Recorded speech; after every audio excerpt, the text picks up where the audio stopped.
तो मु स्पष्ट भाव में कहवाक चाहे जे जो भली भाव में जो जो जगार कौन भी अपराध हो महिला संक्रांतीय अपराध हो कि जेकोसी प्रकार भी अपराध हो ताकू हैंडल करिवार जो प्रक्रिया ताकू तुरंत अपराधी को गिरफ्त करवा दंड विधान करवा ये जो प्रक्रिया अपराधी भितर भय सृष्टि करिवार जो प्रक्रिया ये प्रक्रिया को सरकार गुरुत्वर सहित करुँच ट्रैक रेकर्ड भी से कथा कहूँ कन्विक्शन रेट आमर यथेष्ट बढ़ी जोटा कि गोटे समय 5% 7% भितर थिला कन्विक्शन रेट आज तारीख रे पाखापाखि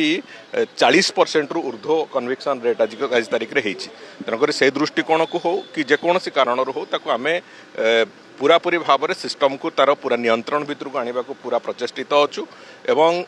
आज जो कौटी जो जो जगार हिनस क्राइम होची से संपर्क में स्पेसिफिकाली सरकार अत्यंत कठोर मनोभाव सरकार प्रदर्शन करुचंती मुख्यमंत्री भी से तार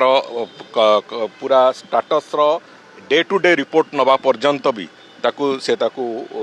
पर्यंत आम जाऊँ तेणुक मो कहवा कथा है कौन प्रकार एभलिया घटना आगू केमी घटब ना से सरकार पूरा तत्पर अच्छा आशा करूँ जे एभलिया घटना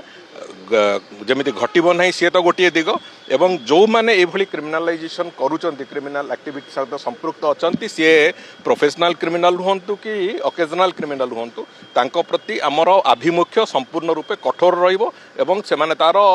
जहाँ कर कृतकर्मर फल भी भोग करेंगे।